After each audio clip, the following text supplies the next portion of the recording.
El Señor esté con ustedes. Lectura del Santo Evangelio según San Mateo.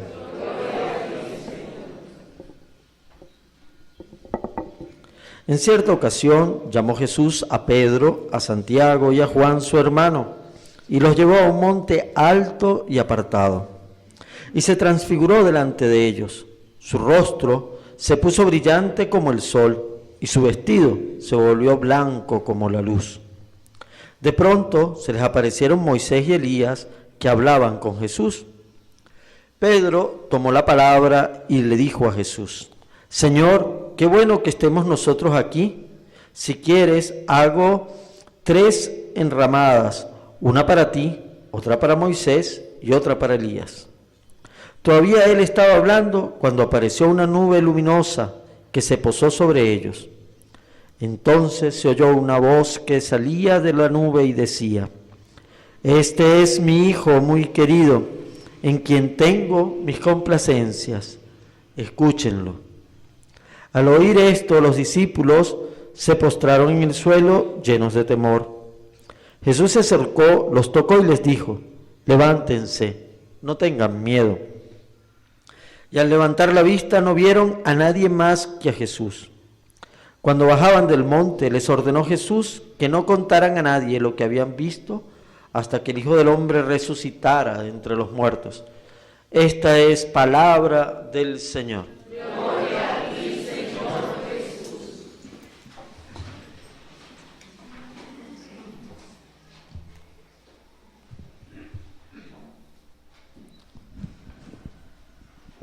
Esta vida que nosotros vamos llevando a veces se nos vuelve muy dura, entre tantas dificultades, entre tantas pruebas.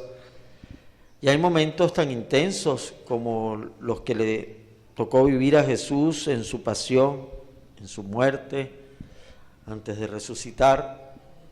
Hay momentos que son verdaderamente trágicos, que son intensos y difíciles en la vida de cada uno de nosotros. Y es inevitable. Jesús nos dice: felices los que sufren, felices los que lloran. Nos dice que hay que cargar la cruz. De mil maneras, Dios nos va explicando que la vida de cada uno de nosotros no va a estar exenta de dolores. ¿Se acuerdan las mujeres de Jerusalén que lloraban? Y lloraban por cuanto le tocaba sufrir a Él. Y dice: no lloren por mí, lloren por ustedes y por sus hijos, porque si esto hacen con el leño verde, ¿qué no harán con el seco? De muchas maneras Jesús nos explicó, cosa que nos cuesta asimilar, esas cosas duras de la vida que nosotros omitimos casi por mecanismo de defensa, no las terminamos de asimilar.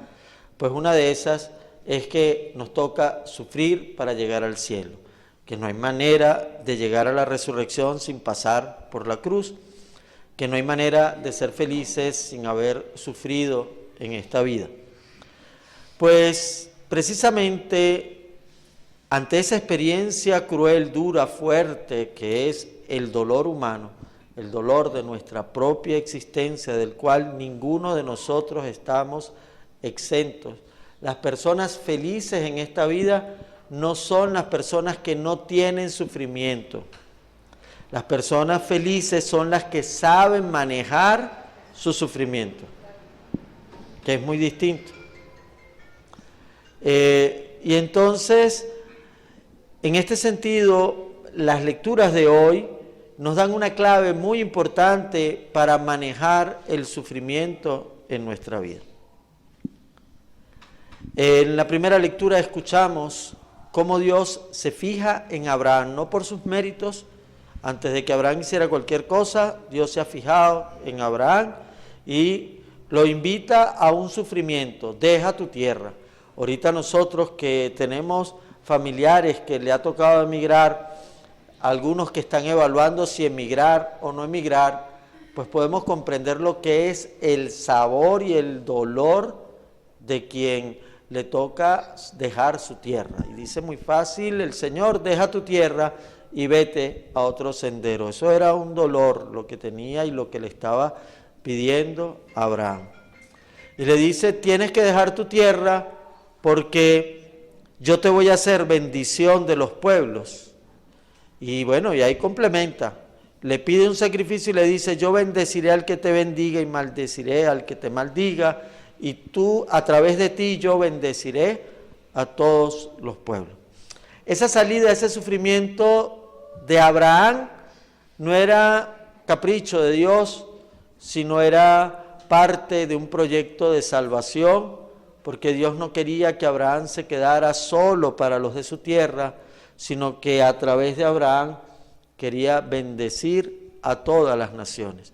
Y tenía que hacer crecer, y nosotros sabemos que el oro se crisola en el fuego, ¿verdad? Que no hay manera de crecer en esta vida si no es pasando por los sufrimientos.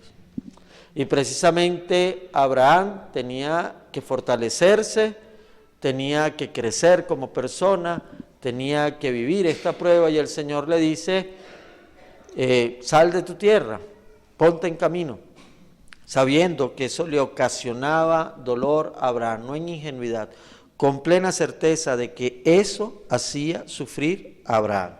Y con pleno deseo de que Abraham sufriera, porque no tenía otra manera de crecer si no era a través del sufrimiento. Muchas veces pensamos que Dios no quiere a veces los sufrimientos que tenemos en la vida. Mire, a veces no hay otra manera para crecer, para purificar nuestro corazón que pasar por algunas pruebas. No es castigo divino, es enseñanza divina, no sé si me explico. Los que son entrenadores, los que son docentes lo saben muy bien. Si uno como docente le va a poner puros ejercicios panza a los muchachos, lo que está formando son inútiles. Mire, aunque te diga, ay, es que no entiendo, profe, y qué hay, bueno, fájese, aceite de codo, dele duro. O sea, es que no tiene otra manera de aprender. Y usted no lo hace por sádico, por hacerle daño, usted lo hace por su bien. Precisamente desde ahí Dios le exige a Abraham salir de su tierra, porque él tiene una misión, va a ser bendición de todos los pueblos, y no puede ser bendición de todos los pueblos si previamente no pasa por la cruz, por el dolor de dejar su tierra. Pero le dice, pasa por la prueba que yo te acompaño, yo te bendigo, yo te sostengo en medio de las pruebas. ¿Se acuerdan? San Pablo dice que Dios no pone pruebas mayores que nuestra fuerza, y cuando las pruebas son muy grandes, mayor es la gracia. Entonces Dios sabe poner la prueba, pero es el buen docente que no va a permitir que una prueba supere la capacidad del estudiante. Pues sabe muy bien medir hasta dónde puede cada uno de nosotros, y exige hasta el punto correcto, y cuando nos supera la prueba, pues Dios acompaña con la gracia para que podamos superar cualquier prueba que nos toque en la vida. Y el mayor gesto de eso es lo que celebramos en Semana Santa, el misterio pascual. Ciertamente la muerte desborda la capacidad de cualquier ser humano, pero al tercer día Dios resucita a Jesús. La gracia supera la prueba, y la ganancia de la resurrección es 1000 veces más fuerte, más grande, más plena que la vida que tenía Jesús cuando estaba en esta tierra. Entonces salió bendecido de haber pasado por la prueba, y bendijo a toda la humanidad habiendo pasado por la prueba. Esto es lo que señala la segunda lectura, que en Jesús todos los pueblos han sido bendecidos, que no son méritos nuestros, sino que nosotros hemos sido escogidos para ser canales de la gracia, para transmitir la gracia que ya alcanzó Cristo Jesús. Y por eso, ninguno de nosotros, cuando sale a predicar, cuando va a visitar a un enfermo, cuando vamos a hacer cualquier obra de caridad, sentimos que es nuestra fuerza o nuestra bondad o nuestra capacidad la que sostiene, la que ayuda, la que hace. Lo que hace, ciertamente ponemos nuestro granito de arena, pero dice muy bien la segunda lectura, nosotros somos instrumentos de la gracia divina. Y Dios nos escogió con todas las miserias que tenemos cada uno de nosotros, a pesar de ellas, consciente de ellas, nos escogió para ser canales de su gracia, para ser ministros de su amor, de su misericordia a nuestros hermanos.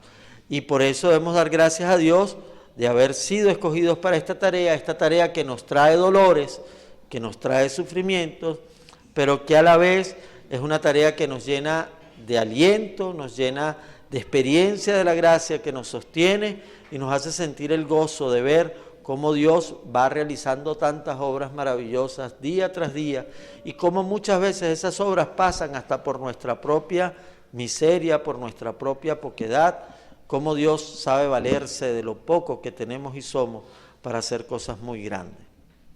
Y desde ahí la experiencia de la transfiguración es leída en esta clave de cómo llevar adelante el sufrimiento, pues es leída como ese aliciente que Dios nos da justo antes de la prueba, justo antes del momento, nos recuerda la gloria que viene. No sé si me explico. Aquí recuerda el bautismo de Jesús. Este es mi Hijo, mi amado, en quien tengo mis complacencias. Aquí se resume toda la tradición antigua, porque está Elías y está Moisés, está la Torá, está la ley y están los profetas representados. Ahí está un momento pleno de revelación de gracia que lo pueden ver y contemplar Pedro, Santiago y Juan, que están frente a Jesús, que también para ellos es este el momento, y escuchan y ven y observan algo que los deja atónitos, los deja ahí reseteados, viendo las cosas, y están sorprendidos por una gracia tan grande, como muchas veces también nosotros hemos tenido nuestra propia experiencia de transfiguración.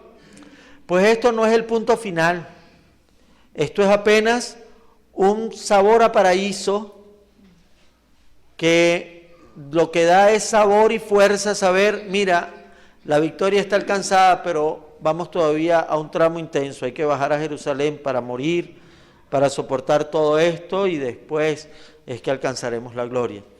Entonces es como cuando en la trama de la película te hacen ver y saborear un poco el final, el destino, pero después viene el entrenamiento, después viene el juego que es difícil, después viene todo el bojote de pruebas y después otra vez va a verse ya el final definitivo. Pues así es un poco la trama de la experiencia de la transfiguración. La transfiguración es un ya, pero todavía no.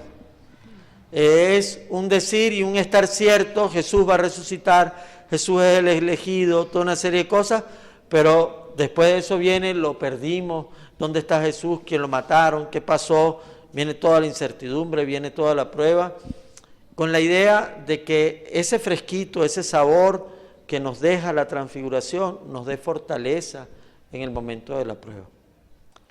Creo que todos nosotros, conforme nos van llegando esos momentos de agobio, de fuerza, de dolor profundo, de intensidad en la cruz, ¿cuánto nos sirven esas experiencias previas de la misericordia y de la gracia de Dios, con la que hemos superado pruebas anteriores, con la que hemos sentido, mira, yo soy llamado por Dios, Dios tiene para mí una misión, yo soy protegido de Dios porque Dios está interesado que a través de mí Él tiene mucho bien todavía que realizar.